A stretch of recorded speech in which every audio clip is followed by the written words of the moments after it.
Ba-da-da-da-da-da. Dungeons and Dopamine. Ta-da!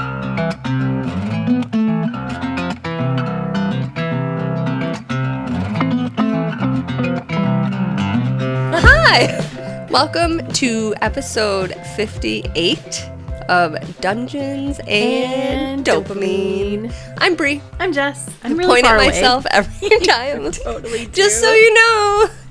Hi, I'm Bree. For when the camera's on. Yes. So when the dope office is ready. And we have our vlog. Yes. We're thinking we're going to film ourselves, which does suck in the slightest because I'm going to have to look nice. Yeah.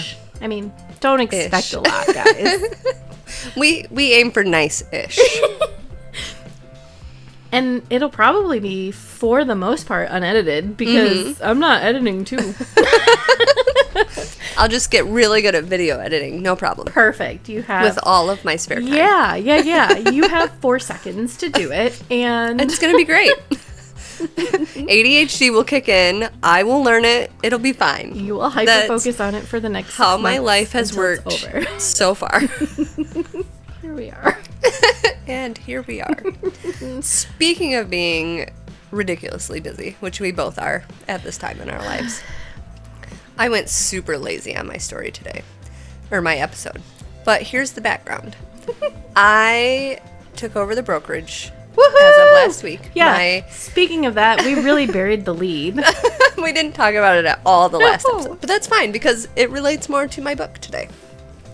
So my co-broker / former broker is retiring. And she has started her journey into retirement. She's going to step back from real estate, and I'm going to step up and be the managing broker.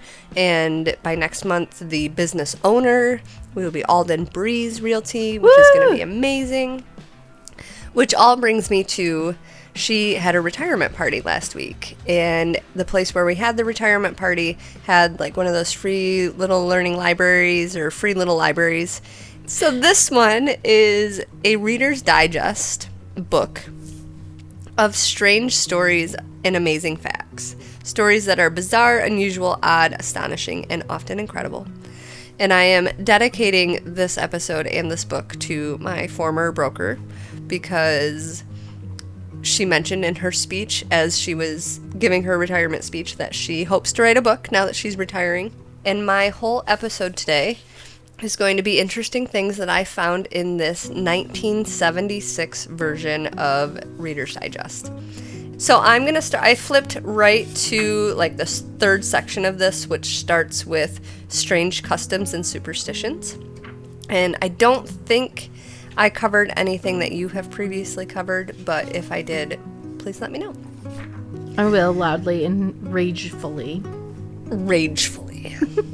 So this first part is hidden charms and taboos in show business. So this is different superstitions in theater, which I thought a particular listener of ours, Leanne, might be especially interested in. So it kind of just lists a lot of these things. Some of it I'll read right from the book, some of it I'll just gloss over.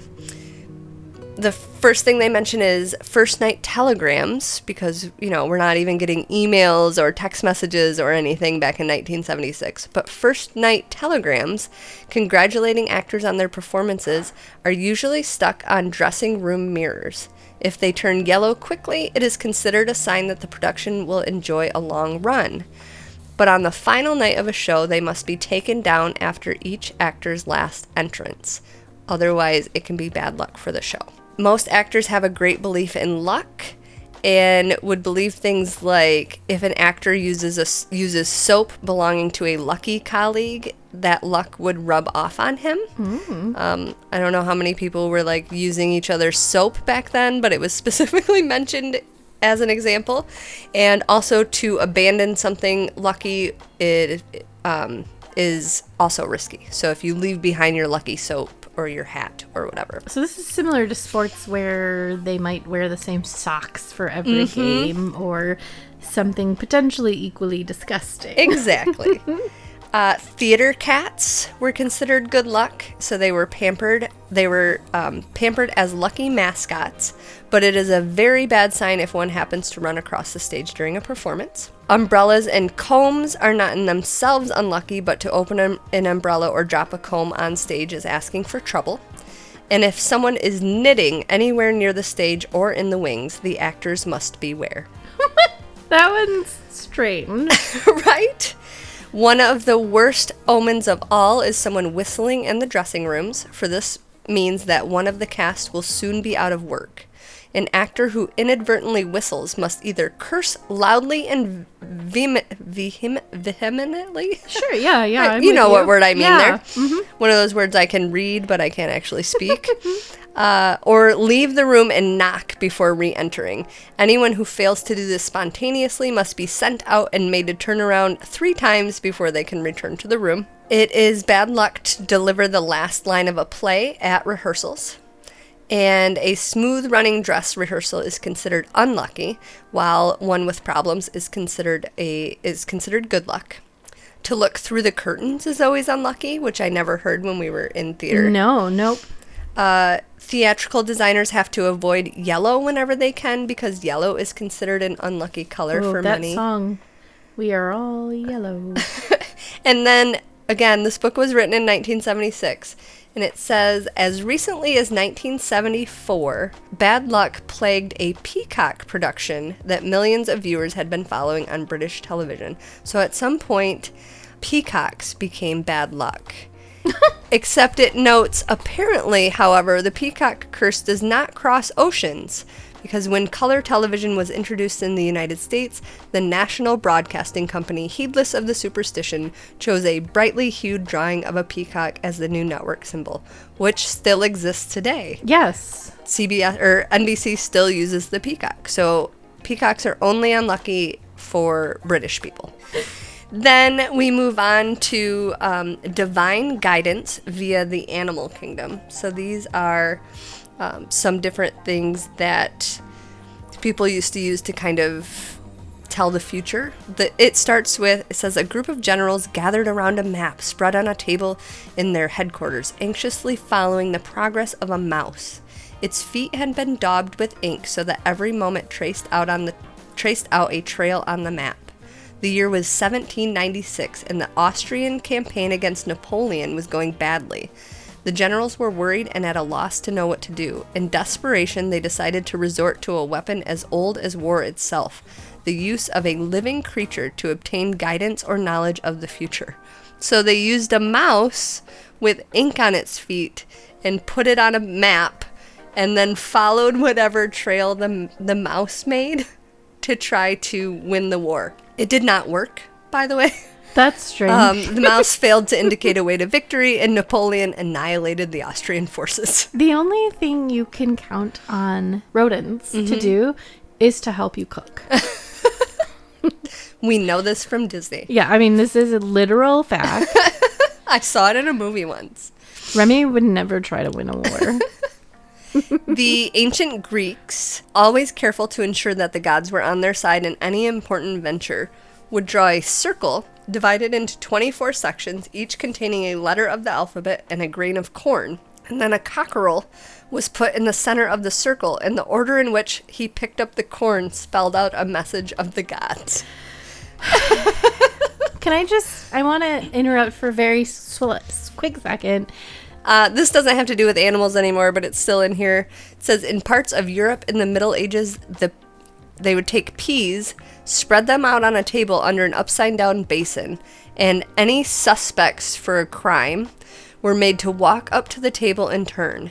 The peas were the key witness in this identity parade. They would, so it was believed, bounce up and down whenever the guilty person stood near. This is almost as bad as throwing a woman into the water and saying, if she survives, she's a witch. If she dies, whoops. Yeah, there was some talk of the witchcraft stuff in here, and I skipped all of it because now we know it makes us angry because it was really just a reason to kill women. In New England, for a girl to read her romantic future, she would write her boyfriends, this is plural, names on separate slips of paper and put them in a bathtub of water. The first slip to rise and float would be the one bearing the name of the young man she would eventually marry. I attribute this to like our cootie catchers or MASH when we played MASH. I'm still supposed to marry Orlando Bloom and live in a shack with our 26 kids. And drive my convertible. Exactly. Drive my Lamborghini. These ones are a little bit worse and a little bit better. It's animals that broke the law. The first recorded animal trial was in 864 AD, when the diet of worms, I don't even know what that means, decreed that a hive of bees that had stung a man to death should be suffocated. What the? It gets better. Oh, no. Saint Bernard was preaching in a French church in the 11th century when a swarm of flies irritated him with their buzzing. He excommunicated them on the spot. The next day, heaps of flies had to be shoveled out of the church. Killed, it is suspected, by an overnight frost. In 1639, a horse was sentenced to die for throwing its rider and causing his death. Birds were not immune from the law. In 1471, a chicken in Basel, Switzerland, was found guilty of laying an egg in defiance of natural law and was condemned to death and burned at the stake as a devil in disguise. In France, in the Middle Ages, they used to just let pigs roam free, and apparently one was hanged for eating a child. Another sow and her 6 piglets were accused of a similar crime in 1547, and the sow was executed, but her piglets were scared because of their youth and the bad example set by their mother. Moles were once accused of damaging crops. They were required to show cause for their conduct by pleading their exigencies and distress. They did not turn up in court to answer the summons, and were sentenced in their absence to exile. Can we... I'm dying to know how people thought this was going to play out. It gets better. No, it doesn't. The trial of a bear that had ravaged some German villages in 1499 was delayed for more than a week for legal arguments on a submission that it had a right to be tried by its peers. In this case, a jury of fellow bears. In unrelated news, an entire courtroom has been wiped out. A French lawyer made a reputation with his skillful defense of some rats that had destroyed a barley crop in 1521.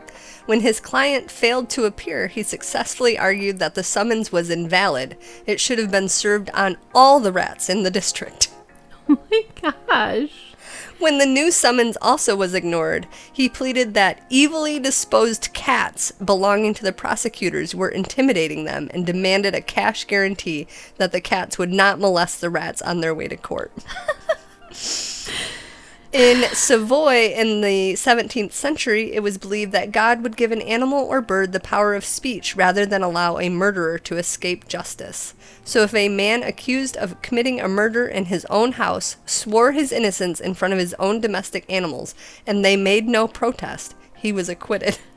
I'm really disappointed in everything right now. One of the strangest animal cases was that of the Italian caterpillars that were asked to appear in court in 1659 on charges of trespassing and willful damage to property. A copy of the summons was nailed to a tree in each of the 5 districts where the damage had occurred. The accused were asked to return to the woodlands and to refrain from destroying the crops. The court, in fairness, conceded the caterpillars' right to enjoy life, liberty, and the pursuit of happiness, provided that their behavior did not destroy or impair the happiness of men. And as recently as 1974, in Libya, a dog was tried for the crime of biting a human and sentenced to a month's imprisonment on a diet of bread and water.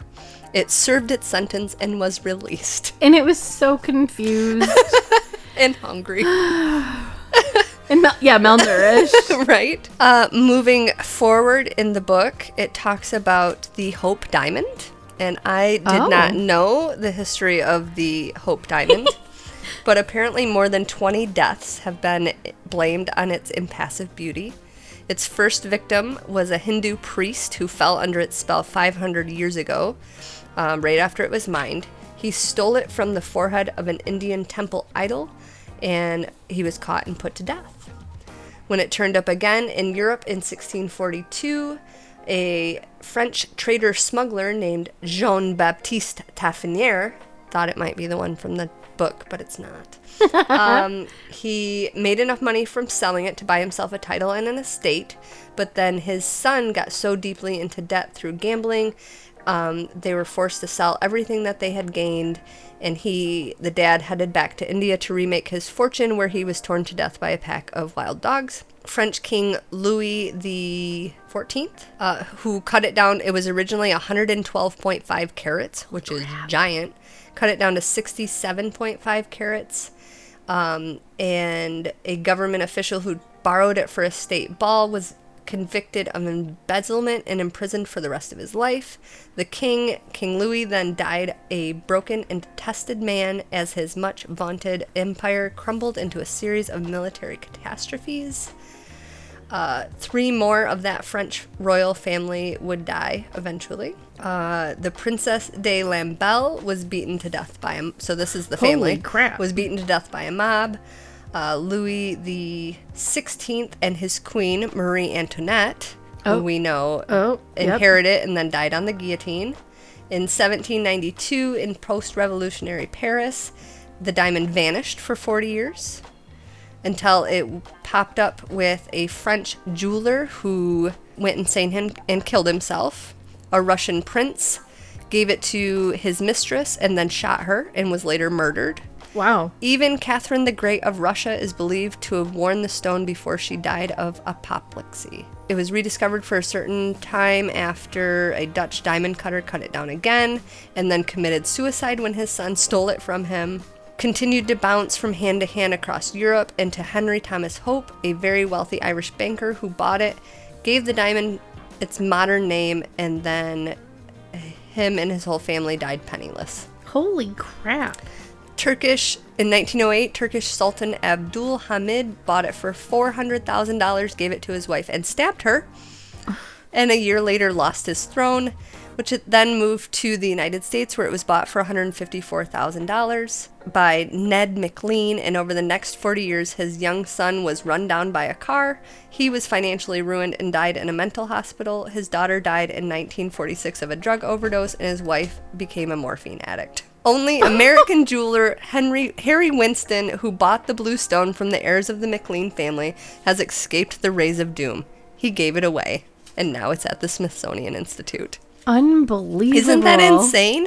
Like, I knew there had been, like, you think, like, you hear about it and you're like, oh yeah, I've heard that's bad luck or whatever. But that's a lot for one jewel. This book has some interesting, it brings up the Flat Earth Society. I'm not going to read the whole thing about it because we know they're all crazy.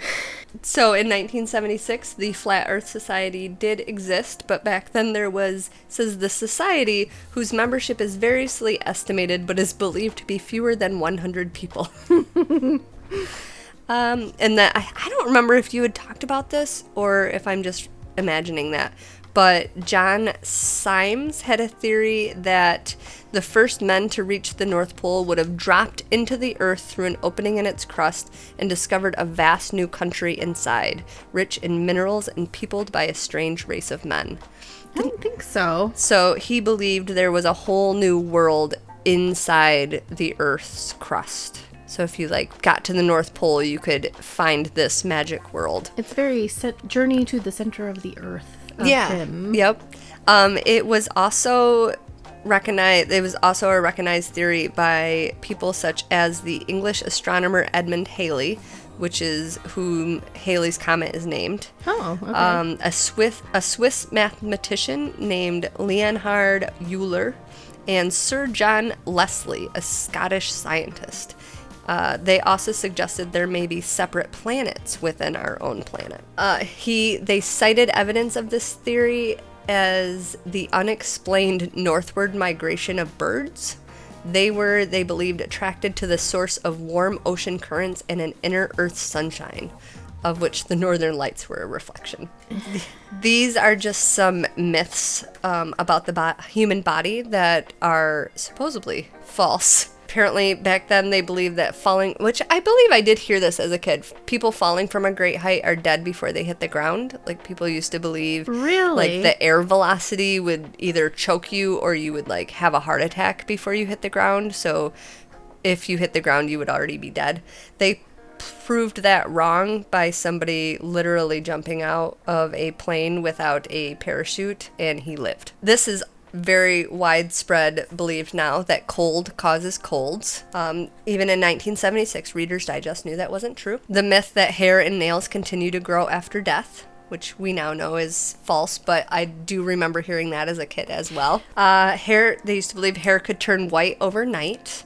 Obviously, hair only grows about half an inch a month, so if you have a white streak, it's not just going to suddenly appear, it has to grow out. A scratch from a rusty nail does not always cause tetanus. It has to actually have tetanus on it to be able to get tetanus from it. People are not actually double jointed. Now we know it's just hypermobility. It's not two joints in there. People used to believe that a drowning man will surface 3 times. Okay. I don't know why. Yeah, that's a weird one. And I thought this one was funny. It says, only a sudden shock will cure hiccups.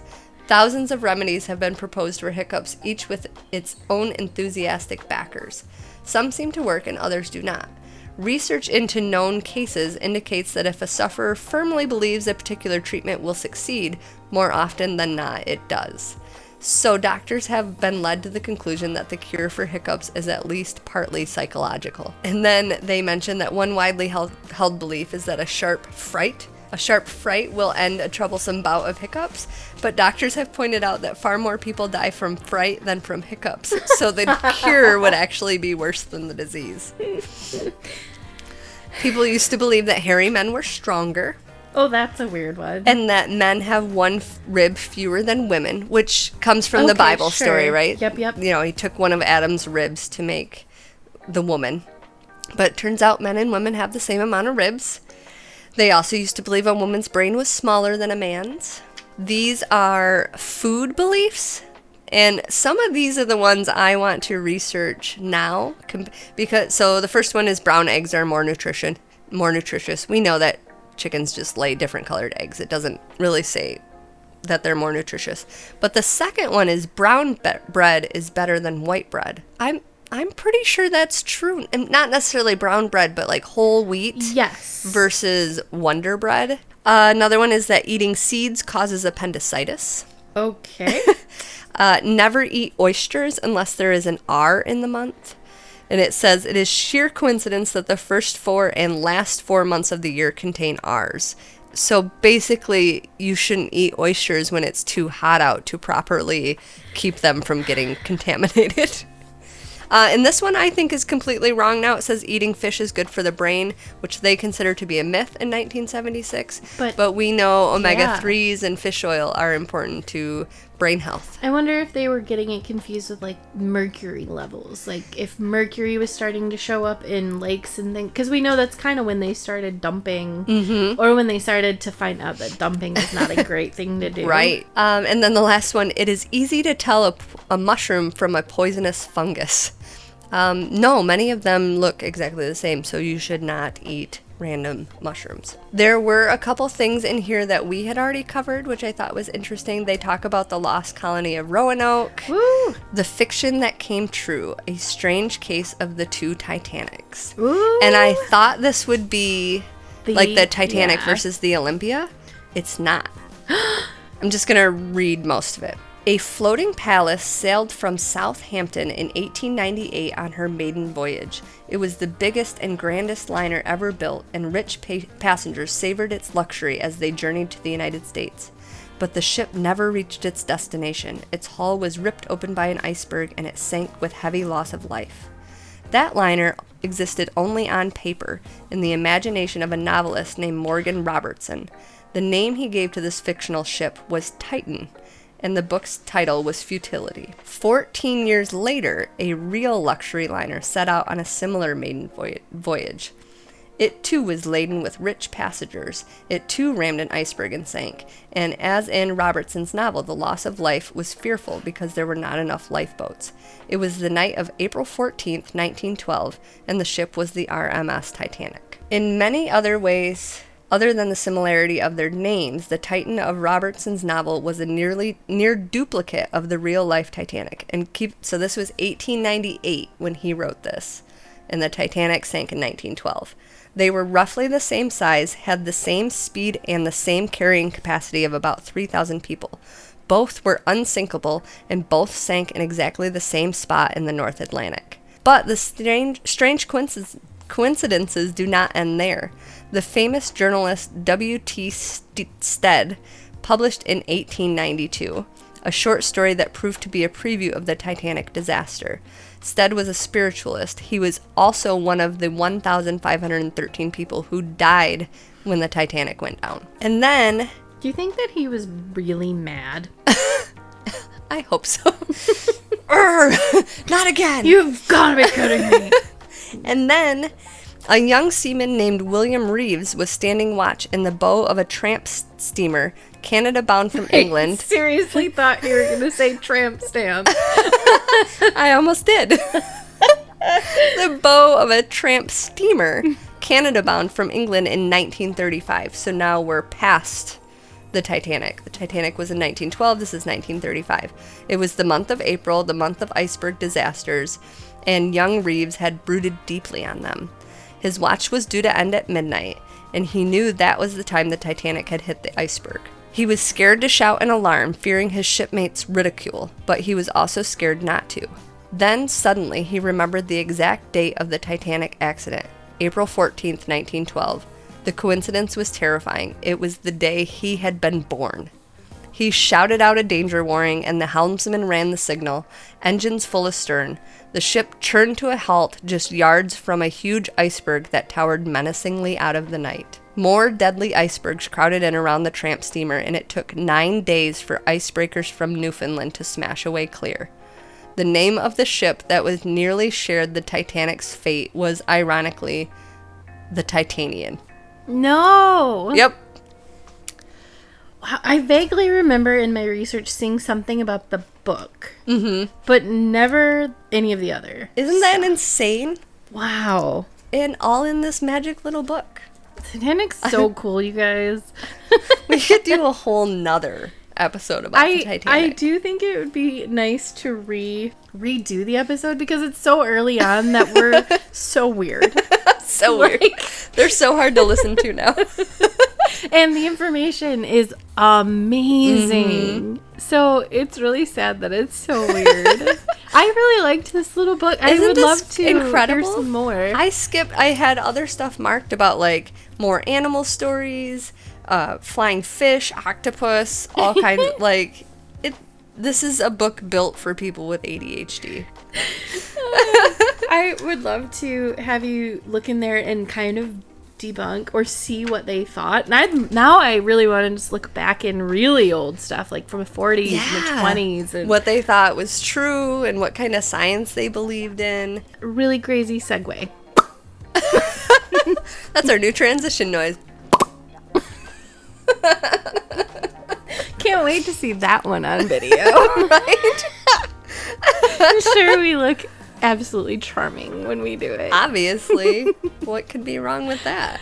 So, I'm so sorry. You were done, right? Yes, I'm not. Yes. I mean, I'm still looking through the book, but it's just because I'm obsessed with it now. I'm not like, shut the hell up, Brie. I'm actually like, hey, you don't get an episode. You don't get shocked this episode. I'm just going to keep reading from this book. I mean, you could just save my video game rantings for next week. One less research I have to do. True. So, of course, last week I told you guys a story, and I revealed at the end of the story. I think so, too.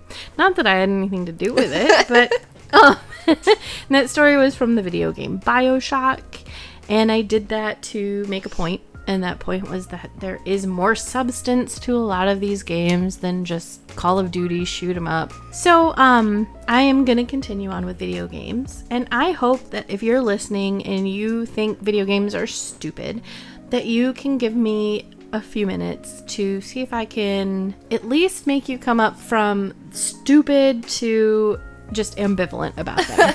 The first thing I want to start out with are some, I think, interesting video game statistics. The global video game market is projected to reach $190 billion by 2025. Holy cow.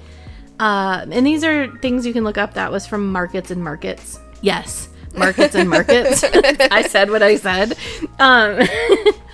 The average gamer spends about 6 hours and 35 minutes playing games per week. I just want to point out that's not That's even an hour a day. Right? 60% of Americans play video games daily. I didn't expect that number to be that high. And I do have to wonder, like, phone games and I was stuff going like to say, that. did it clarify, like, what is considered a video game? It didn't. These were just very fun, simple ones. I did not dig into them. There is some research later on that after I researched it and was talking to someone about it, they suggested, it was Katie, she suggested that I look at the kind of backing and the reason that some of these people might have done that, but I truly just didn't have the time between now and when I talked to her 4 hours ago and recording today. Why not? Unfortunately. Now, the most popular video game genres are action adventure, which are what I told you about last week, shooter, which are your Call of Duty, Fortnite, Halo. yes, those kinds of things. Role-playing games. So I think that would be like Sims. Okay, yep. Maybe I'm wrong there. Maybe there's a genre I'm not familiar with. But this to me would be like Sims or Dreamlight Valley. Sports and strategy. Those are the top 5. What do you think is the top selling video game of all time? It's not Roblox. It's got to be like Mario, right? Minecraft. Really? Minecraft. I'm sorry if that sounded weird. I dropped my pen. Interesting. Yeah. Isn't Minecraft mostly free? I don't think it started that way. Okay.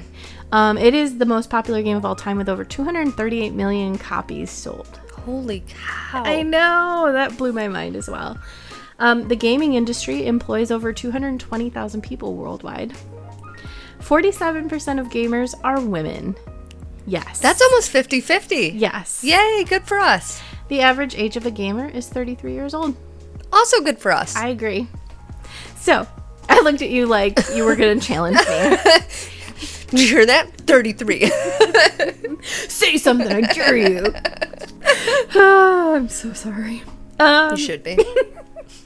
Now, bear with me for the next few minutes. Stop shaking your head now. Everyone but Bray, bear with me for a few minutes. My next few things are literally just me reading off some statistics. I don't want you to get bored, but I do. Basically, I want to make points, so here I am to make my points. I looked into the negative and positive aspects of video games. Children playing video games. These are specifically geared toward children. Some of the positive effects are improved cognitive skills, enhanced creativity, better social skills, learning and education, and stress relief. One thing I want to point out on here, because social skills seems completely wrong. Like, it shouldn't be in there. But for you and I especially, we know, you messaged me the other day while our kids were playing together on there, and you were like, I just love listening to them play together. Yeah. And I think that one is probably harder to connect, because when we were little and video games came out, it was not something you socialized to do. Yes. It was either you at home by yourself, or maybe you had a sleepover and some friends came over and you guys played games all night. Earthworm Jim at your dad's house. Yes. All night. So I'm not going to just touch on the positive things. I love video gaming, but I will admit that there are, just along with everything else, issues. Some of the negative effects: addiction. There is a thing called video game addiction. I am actually going to touch on that later. So I'm not going to go into it too much now. Violence and aggression, which I am also going to talk about. Inappropriate content. Agreed. Sure. Social isolation, which we were just talking about. Yes. Could be. Yep. Yeah. I mean, as much as we're praising like our kids playing together and stuff, there's definitely the ability to socially isolate. Eye strain and physical health, because it does contribute to a sedentary lifestyle. Unless you're playing Pokemon Go. Right? Running around town. Do you remember when that came out, how many people found bodies? There was like a report every couple of days about people finding bodies. I forgot about the criminals were furious. They were like, what are all these people doing outside? Hey boss, I couldn't get rid of the body. There were people playing Pokemon Go. Apparently they set up a lure. My gangster accent is really bad. I'm really impressed that the gangster knew about lures in Pokemon Go, though. I can't remember my statistic. The average gamer is 33 years old. The average gangster is 29. There's gotta be some gamers in there. There's some overlap. 1,000,000% just made up that statistic about I the gangsters. totally believed you. It seems right, Yeah. right? I mean, Yeah. they can't live Or that long as 89. gangsters. And, They're one or the other. So anyway. The next thing I did, and this was because I am petty and wanted to make a point today, is that I looked up the positive and negative effects of children watching television. Some of the positive effects, they learn how to use their words. Kind of. Not me. Depending on what they're watching. Positive effects. Some of the positive effects are educational programming, cultural enrichment, so learning about other areas and things, social skills, relaxation, and bonding. How many people have bonded over Game of Thrones? Right. Negative effects, addiction, inappropriate content, language delay, obesity because of a sedentary lifestyle, sleep disturbances, which we know the blue lights, they mess up your sleep, and desensitization. Now, please also note that I don't have any of the studies on this. This is literally stuff that I found, that I came up with, that maybe I've sleep issues personally experienced, that kind of Stuff pretty much everybody knows exists. Now, are there studies out there to positively 100% prove that desensitization happens? I don't know. I'm sorry. I don't know. I didn't look that up. Why not? I know. I need you to be an expert on this subject. I know. I took a stab at our favorite hobby. I'm not sure I'm ready to hear this. I know. I'm so sorry. But reading is generally looked at as a good hobby. People don't look at people who read and say, what a waste of time. So, positive effects. And I'll admit the list on this is more substantial than the others. Improved vocabulary and language skills, enhanced imagination and creativity, developed critical thinking and analytical skills, better comprehension and understanding of various subjects, increased empathy and understanding of different perspectives, improved focus and concentration, enhanced academic performance, expanded knowledge and understanding of the world, better communication skills, and relaxation and stress relief. A short list of negative side effects: eye strain and vision problems, sedentary behavior, social isolation, decreased physical activity, which I guess is also sedentary behavior, overemphasis on reading, which can lead to neglect of other things. Hi, my name is Jessica. Hi, I'm the problem. Taylor Swift said it best. And unhealthy escapism. So using it to avoid issues. Hi, that's me. Another one is for myself personally, and I don't know if anyone else has experienced this. I would guess they have. Sleep issues. I have slept 2 hours a night before because I wanted to finish a book. And not only that, but not just wanted to finish a book, had to finish the book. And then this one is going to tick people off because I also looked up the positive and negative effects of playing outside. Yay. This is what we encourage kids to do. We don't want them on the TV. I pointed at my TV. We don't want them on their tablets. We don't want them playing games. Get outside. We want them to read a book. We want them to be outside. People from, 20, 30, 40 years ago loved to brag about how they got locked outside and their parents wouldn't let them in all summer. They had to drink from the garden hose. And so, improve the positives. Improve physical health and fitness. Develop gross motor skills and coordination, enhanced mental health and reduced stress, increased vitamin D and overall well-being, improve social skills and friendships, develop problem-solving skills, enhanced cognitive development, better sleep quality, and increased appreciation for nature and the environment. I agree with all of those. Sure, absolutely. I love to be out. Today was one of the most gorgeous days of the year so far, in my opinion. And perfect temperature. but there are some negative effects. There's a risk of injury from falls, accidents, and sports.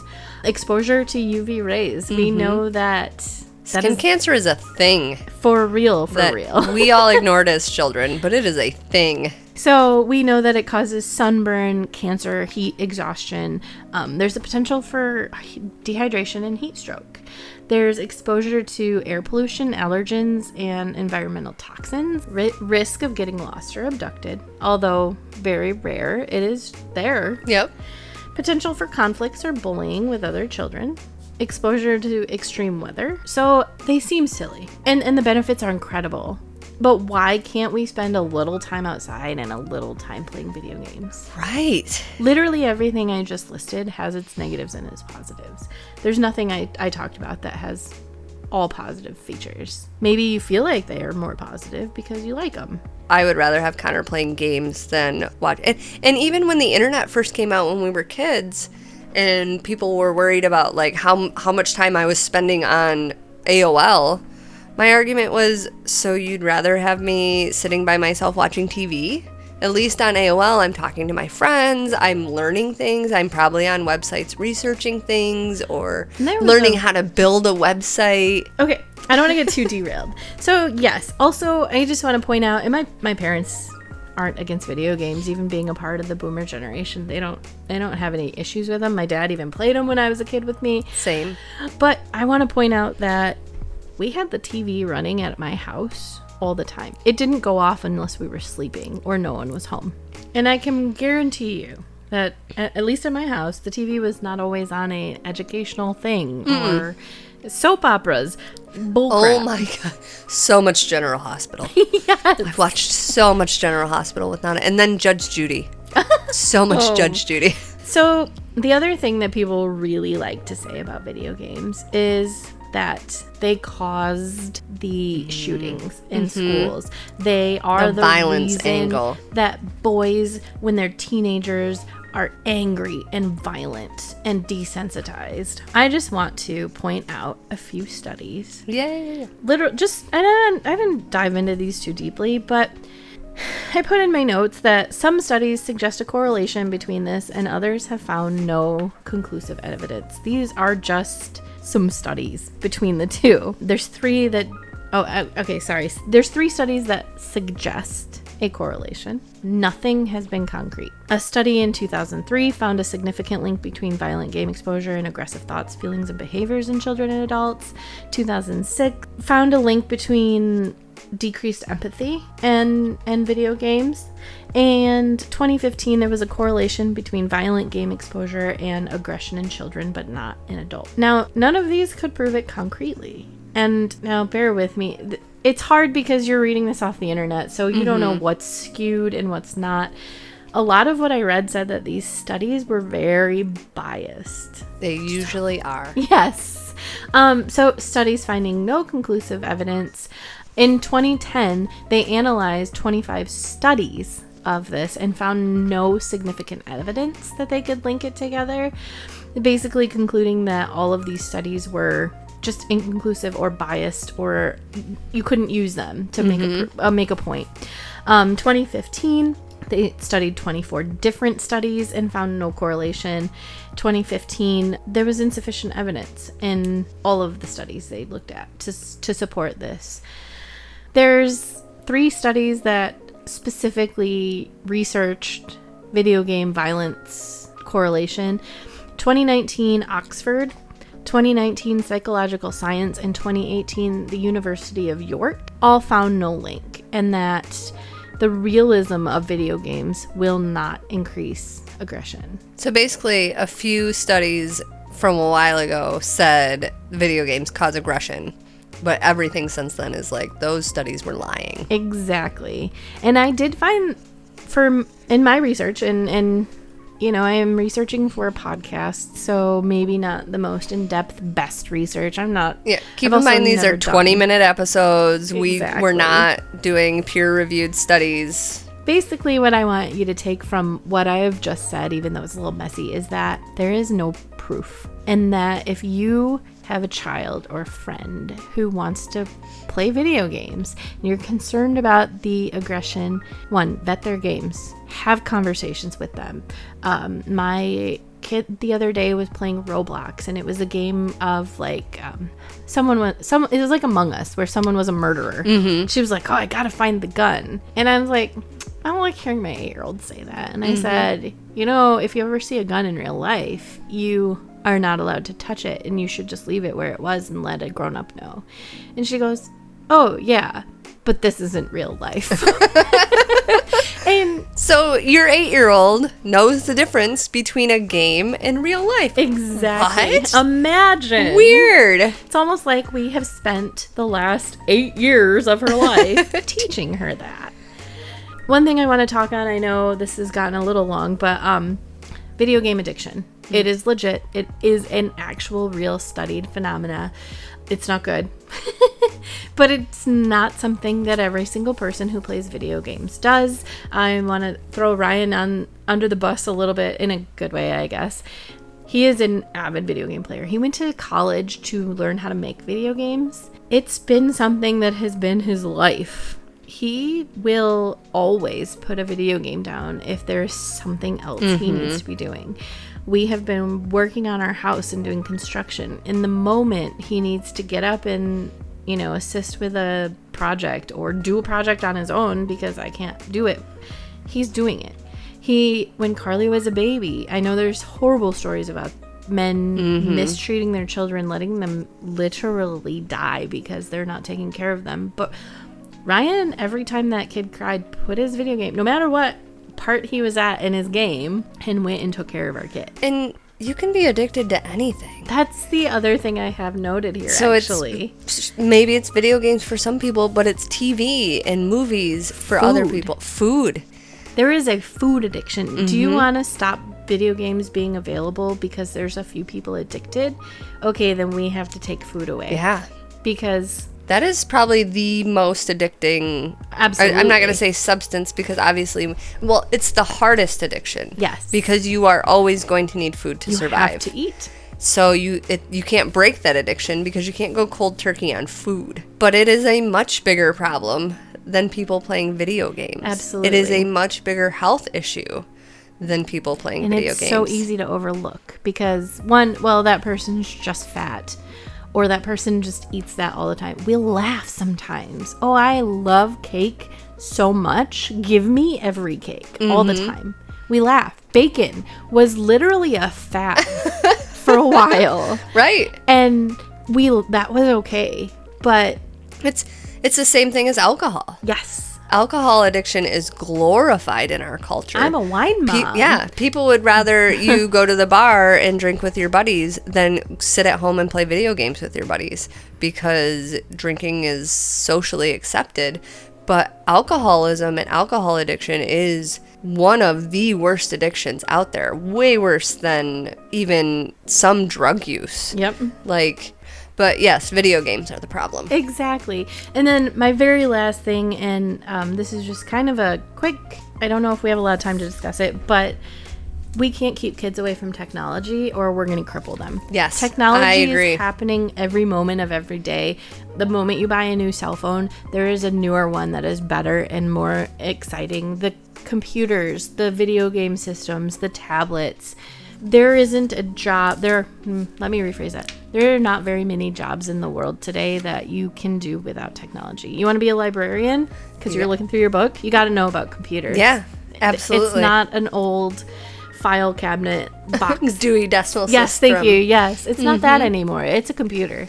You can't, even classes and stuff are on computers. My entire tracking system to know how my kid is doing in school is based on a computer.